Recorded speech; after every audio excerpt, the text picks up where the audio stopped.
into this world once again after there was no more idol worshipping. They brought it back.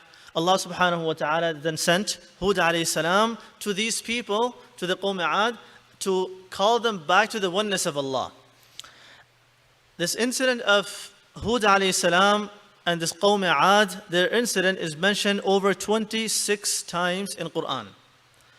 And there's one common message, common invitation that Hud alayhi salam was inviting his nation Qawm Ad towards. And Allah subhanahu wa ta'ala repeats that message multiple places. And in fact, this is a message that is repeated not just by Hud alayhi salam, but by even the other prophets. So in other words, this is a message that was a common message, a common invitation from all the prophets. And that is, وَإِلَىٰ عَادٍ أَخَاهُمْ هُودًا قَالَ يَا قَوْمِ اعْبُدُوا اللَّهَ مَا لَكُم مِّنْ إِلَٰهٍ غَيْرُهُ أَفَلَا تَتَّقُونَ. Allah subhanahu wa ta'ala is saying, we sent Hud alayhi salam, we sent to the nation of Ad their brother Hud. Why their brother? Because he was from this Qawm Ad. He was amongst this tribe. He was part of that tribe. So he's a brother to them. So we sent to the nation of Ad their brother Hud alayhi salam. And Hud alayhi salam said to his nation, قَالَ يَا قَوْمِ اعْبُدُوا اللَّهِ, O my nation, worship Allah. There is no Lord besides Him. In this verse, we learn, one thing that we can learn is the method of inviting others towards the oneness of Allah. And that is inviting them with love, inviting them with making yourself close to them. Instead of being harsh and being using hard method. So Hud alayhi salam used قَالَ يَا قَوْمِ, O my nation. You are my people, you are my group, you are my nation. So this is, a person, if he invites a non-Muslim with love and talking nicely, that person's heart might turn towards Islam. Rather than being harsh, you have to believe in Allah, you're going to Jahannam if you don't. This is the harsh way, and this can turn the people away.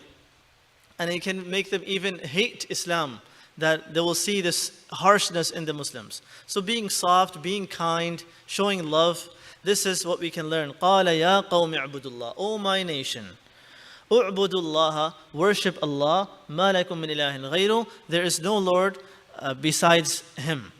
And this is the common message that we can see. All the Anbiya alayhimu salam, they were sent to their nation, to the people, to call people to the oneness of Allah. Worship Allah, and this is our purpose in this world too. Allah subhanahu wa ta'ala mentions in many places, وَمَا خَلَقْتُ الْجِنَّ وَالْإِنسَ إِلَّا لِيَعْبُدُونَ. We only created the human beings and the jinns so they can worship me. The purpose of our coming into this dunya is worship of Allah. So Hud alayhi salam is saying, اعْبُدُوا اللَّهِ, worship Allah. There isn't any Lord besides Him. أَفَلَا تَتَّقُونَ, don't you fear Him? What was the response of his nation when Hud alayhi salam is inviting them? What did the nation say? قال الملأ الذين كفروا من قومه إنا لنراك في سفاهة وإنا لنظنك من الكاذبين. The leaders, the chiefs, the elders from the kuffar, from his nation said, we believe that you are clear foolishness. You are dumb, you are a fool. وَإِنَّا لَنَظُنُّكَ مِنَ الْكَاذِبِينَ, and we believe that you are a liar. This was a response from the Qawm Ad. And we can easily understand this was the common response, not just by Qawm Ad, but any of those kuffar who are invited towards the oneness of Allah. This is a common response. Majority of the people will respond this way, that we think you are lying, and we think you are dumb, and you are ignorant, you don't know what you're talking about. قَالَ الْمَلَأُ الَّذِينَ كَفَرُوا مِنْ قَوْمِهِ إِنَّا لَنَرَاكَ فِي سَفَاهَةٍ. The leaders from the kuffar, from his nation said, we think that you are a fool, and you are amongst the liars. And we can find this also when Rasulullah sallallahu alaihi wasallam was inviting the kuffar of Makkah towards oneness of Allah, we can see this similar response from the kuffar. In the first juz in Surah Baqarah, وَإِذَا قِيلَ لَهُمْ آمِنُوا كَمَا آمَنَ النَّاسُ قَالُوا أَنُؤْمِنُوا كَمَا آمَنَ السُّفَهَاءُ. When the people are told to believe, have iman, to become believers, what did the kuffar say? They said to Rasulullah sallallahu alaihi wasallam, should we believe, should we have iman just like these fools have accepted iman? Referring to Sahaba, Abu Bakr radiallahu anhu, Bilal radiallahu anhu. Do you want us to believe and have iman just as these fools have accepted iman? So the kuffar, from normal response from the kuffar was that these believers, the prophets and the Sahaba, these are fools, they're dumb, they don't know what they're talking about. What did Hud alayhi salam respond to them? قَالَ يَا قَوْمِ لَيْسَ بِي سَفَاهَةٌ. O my nation, I'm not a fool. I'm not a fool. I know what I'm talking about. I have full understanding. يَا قَوْمِ لَيْسَ بِي سَفَاهَةٌ. I'm not a fool. وَلَكِنِّي رَسُولٌ مِّن رَبِّ الْعَالَمِينَ. However, I am a messenger sent by the Lord of the worlds. أُبَلِّغُكُمْ رِسَالَاتِ رَبِّي وَأَنَا لَكُمْ نَاصِحٌ أَمِينٌ. I'm conveying to you the messages from my Rabb. I'm conveying to you the messages from my Rabb, and I am a clear warner to you people. And Allah subhanahu wa ta'ala is mentioning this whole conversation of Hud alayhi salam with his nation. Why? So that we can learn the method and the common way how the kuffar would deal with the prophets and those who would invite them towards Islam. Now when Hud alayhi salam is saying that I'm sent by Allah, I'm a messenger, I'm only وَأَنَا لَكُمْ نَاصِحٌ أَمِينٌ, I'm a clear advisor to you. What did the nation respond now? قالوا أجئتنا لنعبد الله وحده ونذر ما كان يعبد آباؤنا. The nation said, are you calling us so that we can worship Allah alone?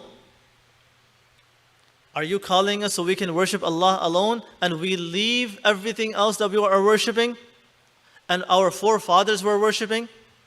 ما كان يعبد آباؤنا. This was the common thing that, our fathers, our grandfather, our ancestors, they were all doing this. We're following their steps. وَنَذَرَ مَا كَانَ يَعْبُدُ آبَاؤُنَا. And you want us to leave everything that our forefathers were doing?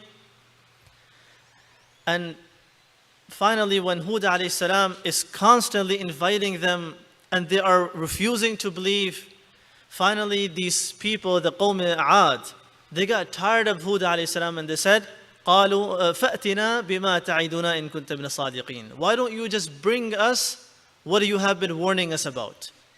The punishment that you tell us that if we don't believe we'll be punished, why don't you just send that to us? We're not going to believe, just send us that punishment. Now this is now at the end level. The Qawm Aad now are at the far level of accepting. They're totally not going to listen anymore. They're just saying that we don't care what you were going to say, just bring us the punishment. فَأْتِنَا بِمَا تَعِدُنَا إِن كُنْتَ مِنَ الصَّادِقِينَ. Bring us what you have been promising us, if you are a truthful person. إِن كُنْتَ مِنَ الصَّادِقِينَ. And now, when Allah subhanahu wa ta'ala saw this situation of Qawm Aad, that they are just totally refusing and rejecting and not accepting, not even intending to listen anymore, Allah subhanahu wa ta'ala now sends a punishment. After many, many years, and looking at the situation of Qawm Aad, that they have totally made up their mind of not listening and not believing. وَأَمَّا عَادٌ فَأُهْلِكُوا بِرِيحٍ صَرْصَرٍ عَاتِيَةٍ. What was this punishment that was sent to Qawm Aad? Allah subhanahu wa ta'ala says, and for Aad, we destroyed them by a bitter wind. It was a strong wind. It was rih, it was a wind, and a very strong wind. Another ayah, Allah subhanahu wa ta'ala says, سَخَّرَهَا عَلَيْهِمْ سَبْعَ لَيَالٍ وَثَمَانِيَةَ أَيَّامٍ. We sent upon them this wind for 7 nights and 8 days. Continue 7 nights and 8 days. This wind, this heavy wind, bitter wind was sent to them. And Allah subhanahu wa ta'ala says, حُسُومًا فَتَرَى الْقَوْمَ فِيهَا صَرْعًا. That we sent this wind to them, onto them, for 7 nights and 8 days, non-stop. So that you would have seen its people lying dead. فَتَرَى الْقَوْمَ فِيهَا صَرْعًا. If you look at, Allah subhanahu wa ta'ala is putting this imagination in our minds that now after these 7 nights and 8 days, you will see them as if they are just dead bodies sitting on the floor. كَأَنَّهُمْ عَجَازُ نَخْلٍ خَاوِيَةٍ. As if these are tree trunks. You know, if you've seen the palm trees, the date trees, they're usually just straight, long, very tall and straight. Allah subhanahu wa ta'ala is saying, كَأَنَّهُمْ أَعْجَازُ نَخْلٍ خَاوِيَةٍ. As if these are uprooted palm trees laying on the ground, because these people were very tall. So as if these are tree trunks just fallen on the floor. These are dead bodies. فَهَلْ تَرَى لَهُم مِّن بَاقِيَةٍ. Do you see any of them left alive? So this was the punishment Allah subhanahu wa ta'ala sent. In another ayah, Allah subhanahu wa ta'ala says, وَفِي عَادٍ إِذْ أَرْسَلْنَا عَلَيْهِمُ الرِّيحَ الْعَقِيمَ. And in the story of Aad was another lesson, that we sent against them a devastating wind. This is in 27th para. Allah subhanahu wa ta'ala further says, مَا تَذَرُ مِنْ شَيْءٍ أَتَتْ عَلَيْهِ إِلَّا جَعَلَتُ كَالرَّمِيمِ. There was nothing that came upon them except that it made them into ashes. Anything that this wind came upon, houses, whatever they had, it all became ashes. It became small pieces of dust. This was how strong this wind was. You know, sometimes we hear this tornadoes and winds coming. It destroys the houses. It breaks down the houses. But this wind it made it into pieces, ashes. And in one hadith, Rasulullah sallallahu alaihi wasallam tells us that Allah subhanahu wa ta'ala sent the wind on this Qawm Aad, and this wind wasn't Allah subhanahu wa ta'ala's full strength of wind. He only opened a size of a ring for the air, for the wind to come out. Only this much of wind Allah is sending to them. And this was the power, the strength of that wind. Just a little opening. Imagine if Allah subhanahu wa ta'ala sent its entire strength of wind. And then Allah subhanahu wa ta'ala further says, فَأَنْجَيْنَاهُ وَالَّذِينَ مَعَهُ بِرَحْمَةٍ مِنَّا وَقَطَعْنَا دَابِرَ الَّذِينَ كَذَّبُوا بِآيَاتِنَا. We saved Hud alayhi salam and those people that were with him, the mu'mineen, the believers. Allah subhanahu wa ta'ala protected Hud alayhi salam and the mu'mineen. The punishment came on the kuffar only. And this was the method of Allah, that when the punishment would come, it would come on those kuffar only, and the believers, they were always protected. The punishment would not come upon them. فَأَنْجَيْنَاهُ وَالَّذِينَ مَعَهُ بِرَحْمَةٍ مِنَّا. We saved Hud alayhi salam and those that were with him through our mercy. وَقَطَعْنَا دَابِرَ الَّذِينَ كَذَّبُوا بِآيَاتِنَا. And we uprooted those who denied our signs. They were not believers. And this is how Allah subhanahu wa ta'ala destroyed and punished the Qawm Aad and protected protected Hud alayhi salam and the believers.